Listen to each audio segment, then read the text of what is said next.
This is DW News, live from Berlin. Hungary approves Sweden's bid to join NATO. After 2 years' delay, lawmakers vote overwhelmingly to support the decision after overcoming opposition from the Prime Minister. Also on the programme, Germany rules out sending Taurus cruise missiles to Ukraine.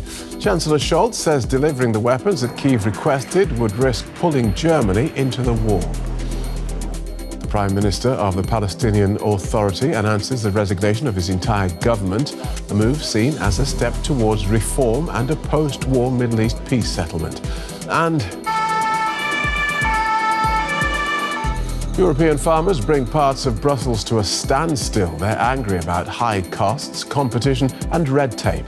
EU agriculture ministers look for ways to ease tensions.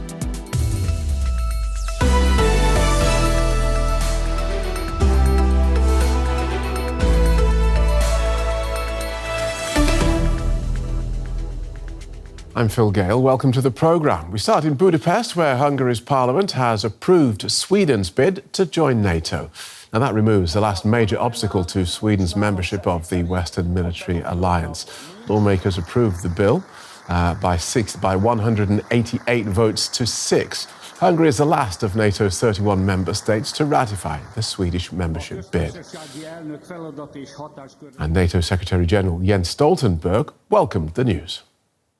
This is an historic day. It makes NATO stronger, Sweden safer, and all of us more secure.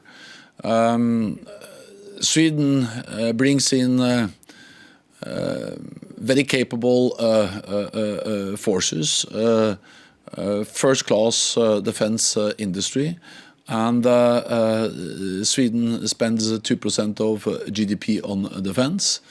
It also demonstrates that NATO's door is open, that President Putin did not succeed in his attempt to close NATO's door. Jens Stoltenberg. Our correspondent in Brussels, Terry Schultz, told me about more of the reactions to the Hungarian vote. Well, the Nordic countries have definitely been signaling how pleased they are with this, that the final country, Sweden, will be entering NATO within just a few days. Swedish Prime Minister Ulf Kristersson came out and said it's an historic day for Sweden. They said the country is ready to shoulder its responsibility in Euro-Atlantic security. NATO Secretary General Jens Stoltenberg, a Norwegian, also put out a message on X saying that this is going to make all NATO countries safer. And I thought the most touching message actually came from Finland. Of course, Finland and Sweden put in their bids to join NATO together, but Finland got in much sooner than Sweden. And Finnish President Sauli Niinistö said that this accession of Sweden finally completes Finland's own membership, and said that they were looking forward to bringing their neighbor into the alliance. So certainly a lot of happiness from around NATO member states. OK, so what does Sweden have to do now, or is that it? Well, this is the last big obstacle. Now there's just some bureaucracy to take care of. The Speaker of Hungary's parliament will sign the accession agreement, being that the president had to step down in recent weeks over a scandal there in Budapest. Then the Swedish government officially has to take another vote on this. Then documents will be flown to Washington, D.C. And finally, then, we expect it by the end of the week, the Swedish flag will be raised there at NATO headquarters. So Hungary had been holding out against Sweden's accession. What changed Viktor Orban's mind? 19 months, and in fact, Hungary had said it would not be the last country to ratify Sweden. And Turkey was expected to hold out longer than Hungary, but Turkey went ahead and approved it last month. Now, neither side, neither Sweden nor Hungary, would like this to be seen as a transactional agreement in the end. But Prime Minister Orban said Kristersson was going to have to fly to Budapest and iron out any final details with him. Prime Minister Kristersson said he was not going to do that. But in the end, that is what happened last Friday. The Prime Minister went there and had a meeting with Viktor Orban. And coming out of that, a deal that 4 more Jas Gripen jet fighters would be sent to Hungary, and some other arrangements like a new center that Saab would create there in Hungary. So whatever it is, in the end, it took 19 months, but finally it's a done deal. OK, thank you for that, Terry. Terry Scholz in Brussels. Here in Germany, the Chancellor, Olaf Scholz, says his country will not supply Ukraine with long-range Taurus cruise missiles. The Chancellor said the missiles' deployment could increase the risk of Germany becoming involved in the war. So here's a closer look at the Taurus and why Kyiv is so keen to have it.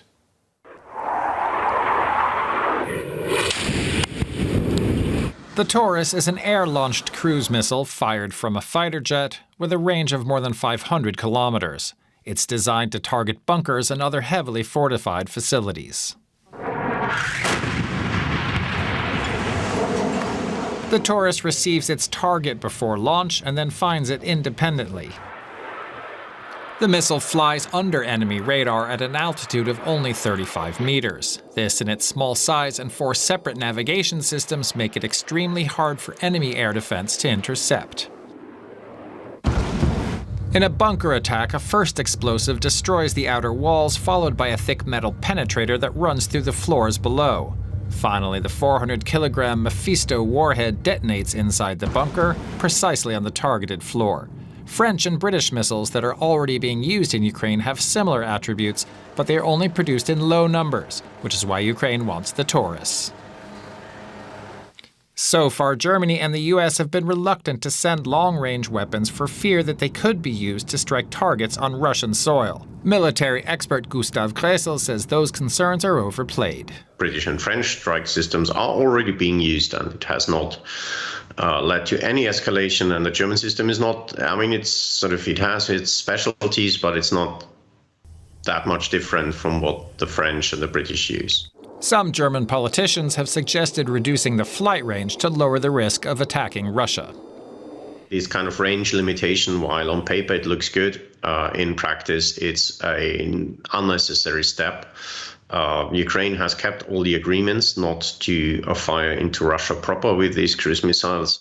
The debate has divided the German government. Chancellor Olaf Scholz has consistently said no, but his governing coalition partners have pushed to send the missiles to Ukraine. Let's get more on this from our political correspondent, Julia Saudelli. Welcome, Julia. So tell us more then about the Chancellor's reasons for refusing to supply these Taurus missile systems to Ukraine.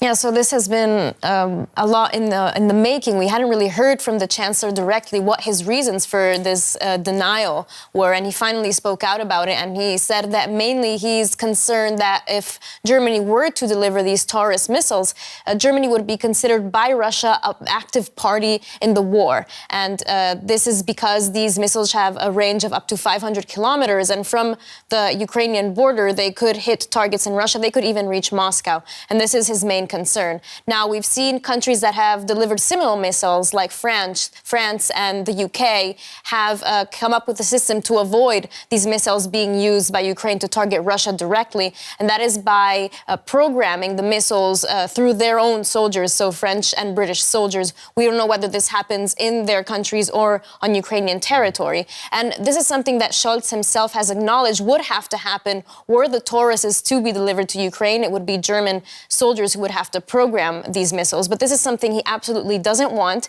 He says he doesn't want any connection between German soldiers and the targets of these missiles that are hit. And he says that this is just not possible. It can't be done in Germany. He's been a bit vague as to why exactly, but this is his explanation as to why it can't happen. OK, and so how has this announcement been received? Well, we've seen a lot of controversy within the German political landscape coming from the conservative opposition. Leading defense politicians have said that Scholz's estimations that a delivery of Tauruses would mean an involvement of Germany in the conflict are politically wrong and also legally wrong, and just that they are not there, and that actually these missiles would be used by Ukraine to target Russian positions in the occupied territories in Ukraine in order for them not to bring soldiers directly to the front and have a higher risk of casualties. But we've also heard from partners in Scholz's governing coalition who have spoken been out criticizing Scholz's statements today, saying that they are actually in support of delivering Tauruses. We know that the two coalition parties in the coalition, the Greens and the Liberals, are mostly in favor of delivering this Tauruses. So Scholz and his party, the Social Democrats, seem to be the only ones within the German political landscape actually holding back on this delivery. OK, thank you for that, Julia. Julia Saudelli, DW political correspondent. Allies of Alexei Navalny say the Russian opposition leader was due to be freed in a prisoner exchange when he died. His political foundation released a video claiming a deal was in place to free him and two unnamed Americans in exchange for a convicted Russian hitman jailed here in Germany. The claims have not been independently verified. Mr. Navalny died this month in a Siberian penal colony. His family and political team blame Vladimir Putin for his death. Could Russian hitman Vadim Krasikov have been key in saving Alexei Navalny's life? The late dissident's allies claim a prisoner swap was close at hand. Navalny was supposed to be freed in the coming days. In early February, Putin was offered an exchange. The FSB officer Vadim Krasikov, who's serving his sentence for murder in Berlin, for two American citizens and Alexei Navalny. Krasikov was arrested for the killing of a Chechen dissident in Berlin in 2019. He was found guilty by a German court of, quote, state-ordered murder and sentenced to life in prison. Earlier this month, Russian President Vladimir Putin suggested Krasikov could be swapped for U.S. journalist Evan Gershkovich. Now, Navalny's associates say an exchange deal was reached for Navalny's freedom a day before he died in a Siberian prison. I'm telling this story to explain why Navalny was killed now. It was made clear to Putin the only way to get Krasikov was to exchange him for Navalny. So Putin decided, I won't tolerate Navalny being freed. And if they are ready to exchange Krasikov, then we just need to get rid of the bargaining chip and replace him with someone else when the chance arises. Pevchik's theory about how Navalny died was undermined by statements from the head of Ukraine's military intelligence. I will probably disappoint you, but what we know is that he indeed died from a blood clot, and that's more or less confirmed information. So you mean a natural death? That's what we know, yes. Navalny is not a popular figure in Ukraine given his support for Russia's annexation of Crimea in 2014. While speculation about the cause of Navalny's death swirls, his supporters are hoping to find a venue to hold a public funeral. It may be difficult to organize. Russian authorities have previously cracked down on Navalny's mourners on several occasions. Now to Latvia, where support for Moscow or for Kyiv in the Ukraine war has become a question of identity.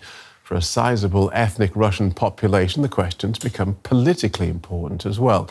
The government's efforts to integrate them with stricter laws on the use of Russian language and a ban on Russian media is stoking resentment.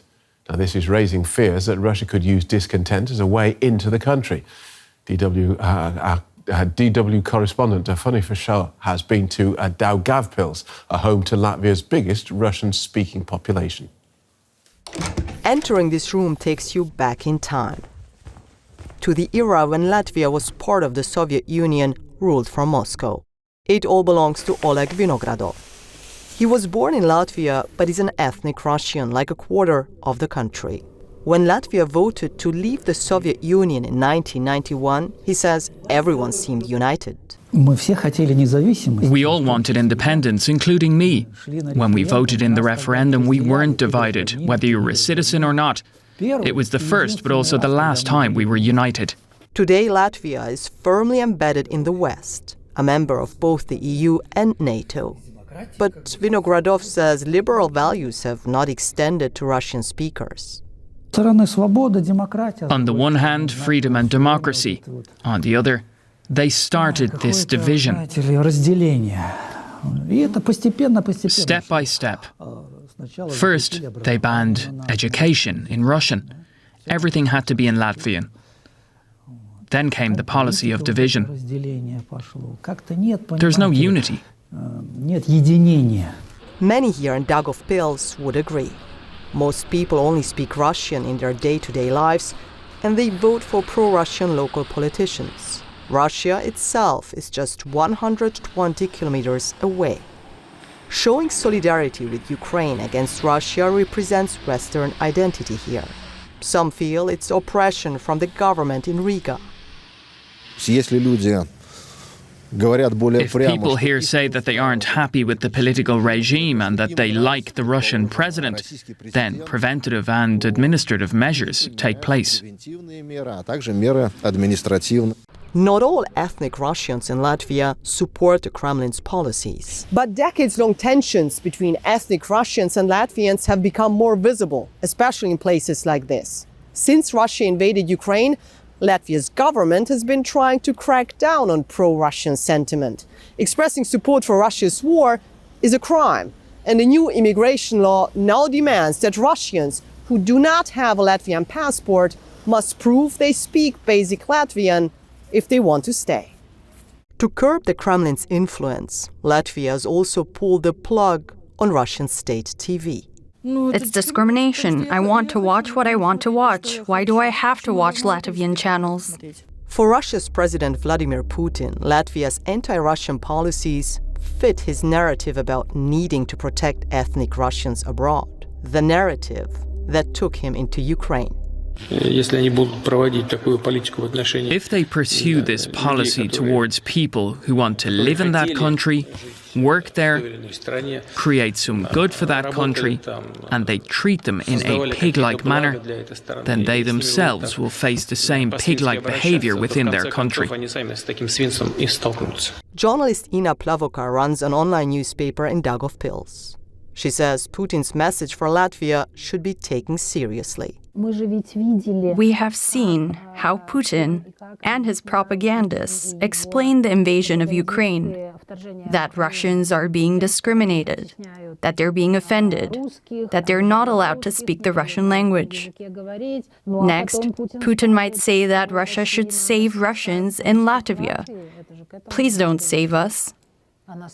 I see the signals that we are in Putin's plans, and it scares me.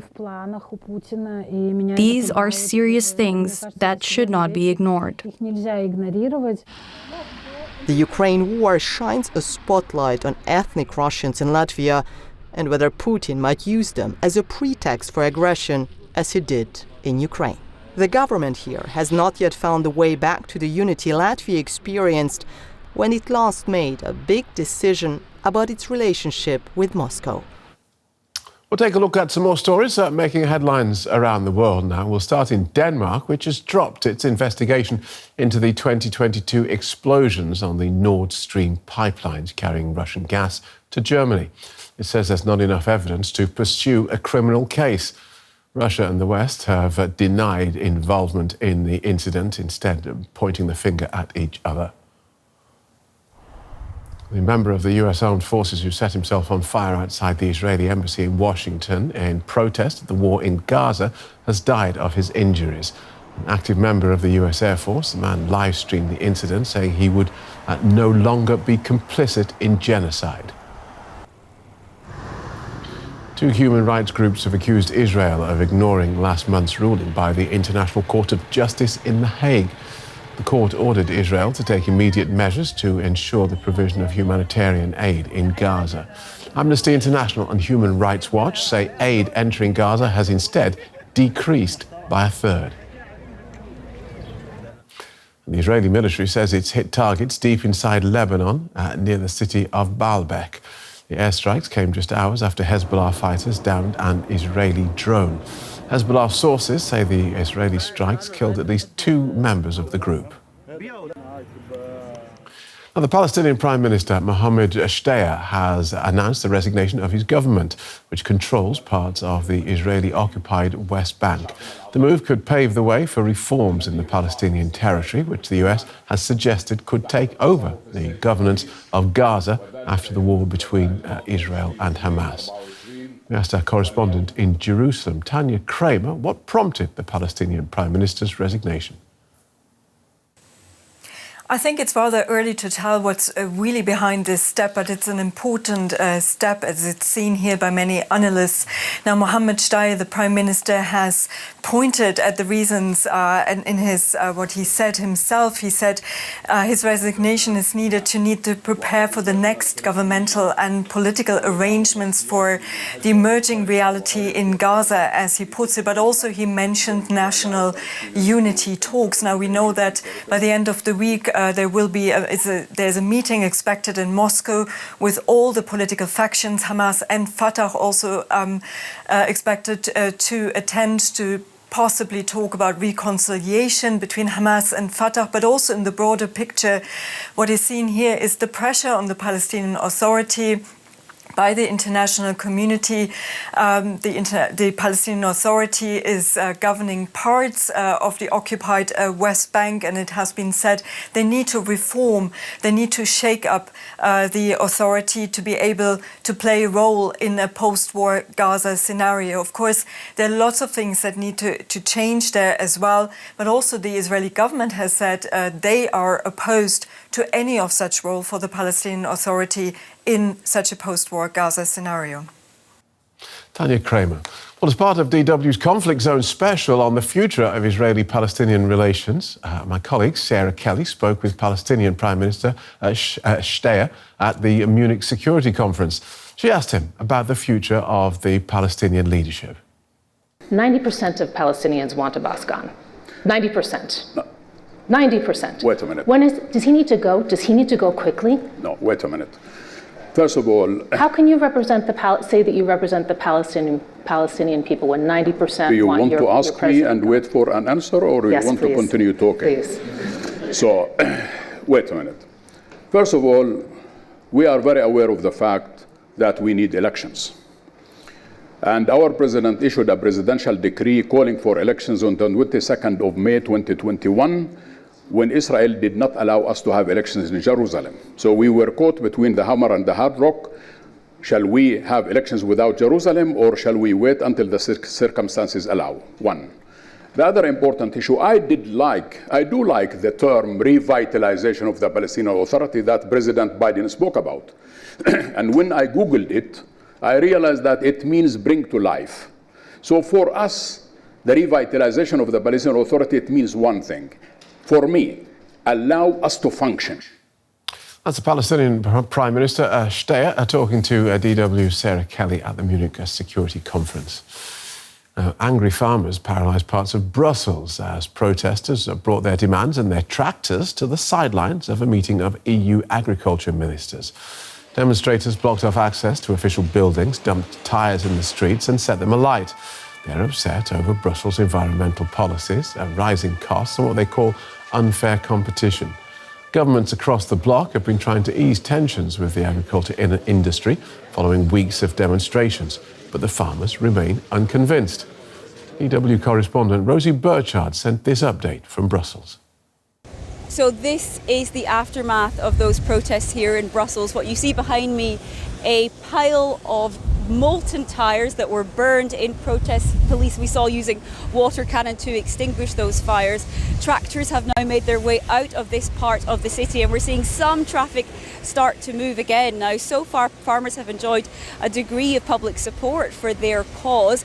These kind of more dramatic scenes we saw today with clashes with police, for example, may stretch that. However, we have seen governments keen to try and show they are listening to farmers' demands. For example, the EU has already moved in the last few weeks since these protests erupted across Europe to ease some green farming rules. They've also moved to curb some agricultural imports from Ukraine, or to try and prevent price drops caused by them, which is certainly a concern for Central and Eastern European countries. But we have heard from farmers here today that what they've seen so far from Brussels, they say, is not enough. We've seen some farmers calling for sort of systemic change, others saying that the red tape is simply too intense for them to be able to move forward. It's important to note there are a couple of months before EU elections, and I think governments are very concerned that farmers may take their votes to the far right if their voices aren't heard. On the other hand, we do have these climate campaigners that are concerned that the EU may go too far in these concessions to farmers, in their eyes at least, and end up really compromising or watering down some of the bloc's big climate promises, part of its pledges, what it calls its Green Deal. Rosie Burchard in Brussels. A Chinese car maker, a BYD, recently overtook Tesla to become the world's best-selling electric vehicle maker. It's also surged ahead of Germany's Volkswagen to become China's #1 car brand. The company is now aiming for European markets, debuting 3 new models at the Geneva Car Show, which began on Monday. Its success is causing Western governments increasing concern about low-cost competition from China. They've arrived. Since Monday morning, thousands of Chinese electric cars have been rolling off the BYD freighter, not just for the German, but the entire European market. BYD plans to operate not just this 200-meter-long ship, but an entire fleet, a total of 8 freighters, to expedite the export of their Chinese cars to Europe. We won't be able to eliminate products from China anytime soon. Instead, we need to trade with each other. I think it's in the best interest for everyone to make reasonable deals with each other. Last year, BYD sold more than 3 million electric cars, mostly in China. Less than 10% were exported. This is about to change with shipments like these. And it's not just BYD making the leap to Europe. SAIC Group, another major Chinese manufacturer, has also ordered big freighters, which can carry up to 7,000 cars heading to Europe. Competition is good for business. I believe the German car industry is excellently positioned. Of course, it needs to do its homework, but I'm not afraid for the future of the German or European auto industry. The time of dismissive smirks about Chinese cars is long gone. The world is being flooded with cheap, unfairly subsidized e-cars from China, warned EU Commission President Ursula von der Leyen in the fall. Back then, there was little evidence of such a flood. However, now it can be recognized in the car terminals of ports like Bremerhaven. Now at the latest, one could say that Chinese electrical cars are massively entering the European market. Local car makers, which are already under enormous pressure, have to face another strong competitor. Just time to remind you of our top story at this hour. Hungary's parliament has approved Sweden's bid to join NATO, removing the last significant obstacle to Sweden's membership of the Western Military Alliance. Hungary is the last of NATO's 31 member states to ratify the Swedish membership bid. John Bolton talks to me on the day in just a minute here on DW. See you then.